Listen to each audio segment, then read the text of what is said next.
काल जरी अटक केली असेल, मिहीर राजेश शाह यांना अटक केली असेल काल, तरी आमची मागणी ही स्पष्ट आहे की ही केस फक्त ऍक्सिडेंट किंवा हिट अँड रन केस नाही तर मर्डर म्हणूनच बघितली पाहिजे. खरं तर आज नाखवे कुटुंबियांची जेव्हा मी परत एकदा भेट घेतली, परवाकडे FIR लॉन्च करत असताना गेलेलो, आज त्यांच्या घरी मी आणि असलम शेखजी गेलो. आमचे देखील स्थानिक सगळे हरीश वर्लीकरजी, हेमांगीताई वगैरे होत्या, सचिन भाऊ सुनीलजी पण टचमध्ये आहेत.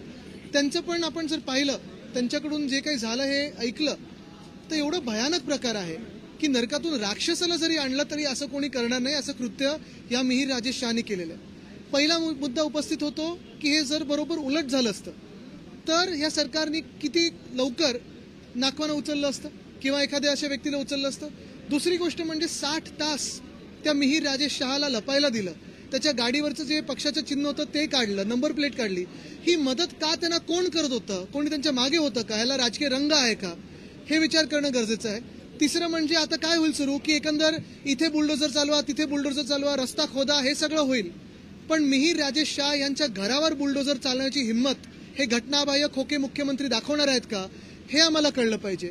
चौथी गोष्ट म्हणजे मी आज त्यांना परिवाराला भेटल्यानंतर त्यांना 1 रुपयाची मदतीची त्यांना कोणाला काही नकोय ते सांगतात. आमचा स्वाभिमान आहे, आम्ही कमवू.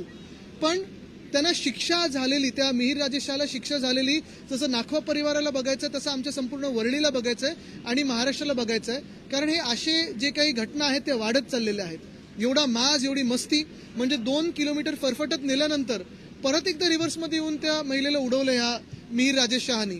तर ह्याच्या मागे कोण आहे, हे लपवण्याचा कोणाचा तरी हात आहे का, हे उत्तर खोके सरकारच्या मुख्यमंत्र्यांनी उभं राहून इथे द्यावी किंवा आम्हाला कोळीवाड्यातून द्यावी. बातचीत यही हुई कि हम यही अपेक्षा करते हैं कि न्याय मिलेगा. किसी को कोई दूसरी मदद या राहत की जरूरत नहीं है. सिर्फ ये देखना है हम सभी को कि मिहीर राजेश शाह जो है उस पर क्या होता है, उस पर क्या कार्रवाई होती है. क्या उनके घर पे भी बुलडोजर चलेगा, जो बुलडोजर जस्टिस देना चाहते हैं उनके घर पे चलेगा क्या.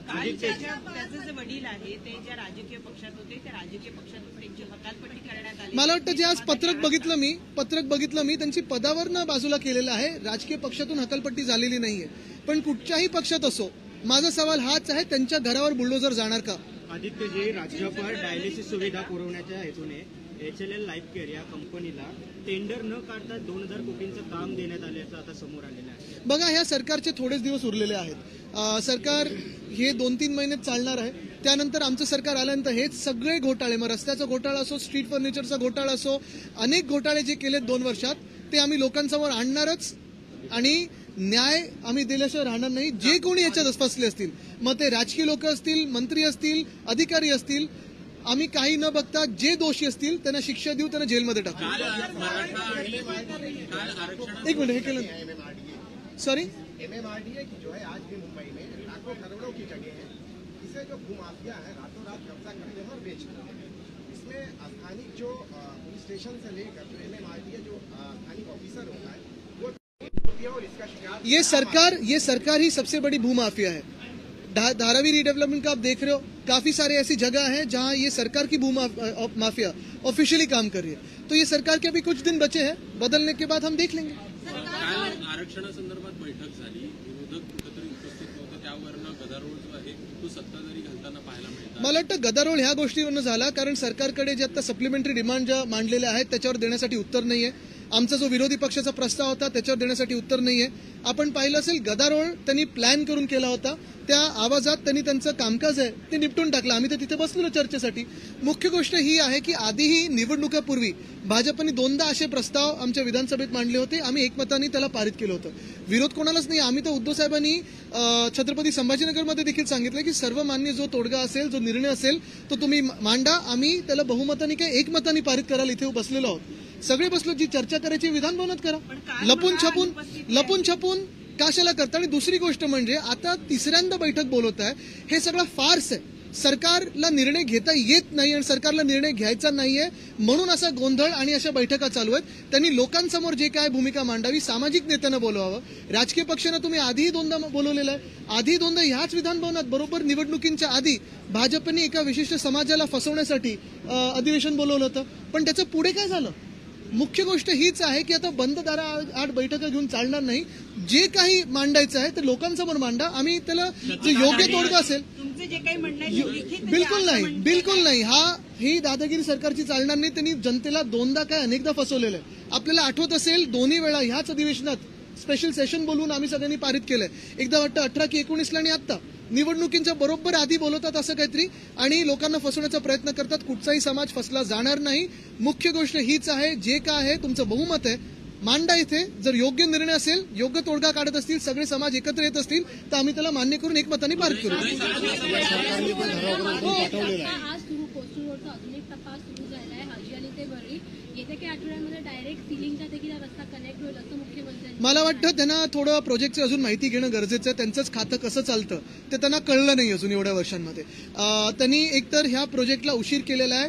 1-2 महिने नाही तर 7 महिन्यात उशीर झालाय. हा प्रोजेक्ट जर आमचं सरकार असतं, आपल्याला आठवतं आपण आमच्या सोबत यायचं.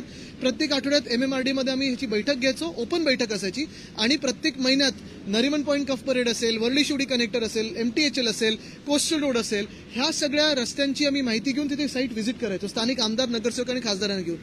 प्रश्न असा आहे, जो कोस्टल रोड डिसेंबर 2023 पर्यंत पूर्ण आमच्या सरकारमध्ये होणार होता, ह्यांनी तो वाढवला. त्याची आता ते किती प्रलंबित राहिलं मला माहित नाही. आता जुलै आला, आम्हाला सांगितलं होतं बघा निवडणुकीच्या आधी परत एकच लेन उघडली होती.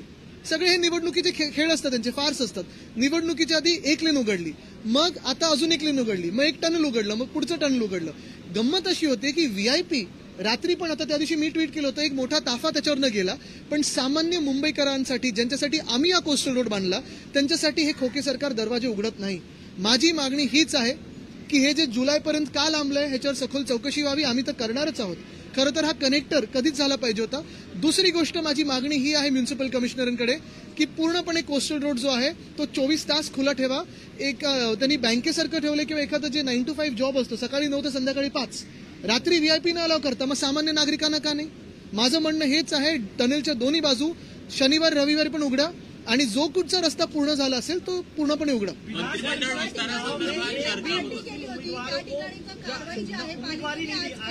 एक मिनिट, हे करून नाही ठीक आहे. पण तिकडचे जे महत्वाची गोष्ट हीच, मी मगाशी पण सांगितलं, तुम्ही रेस्टॉरंटवर करा, तुम्ही कोणावरही करा कारवाई, पण मिहीर राजेश शहाच्या घरी बुलडोझर चालणार आहे का? विधान परिषद चुनाव में एक भी मुस्लिम उम्मीदवारों को उम्मीदवारी नहीं दी गई, इस वजह से नुकसान हो सकता है, ऐसा समाजवादी पार्टी ने कहा. मुस्लिम मतदाता नहीं, मैंने आपसे पहले सुना है.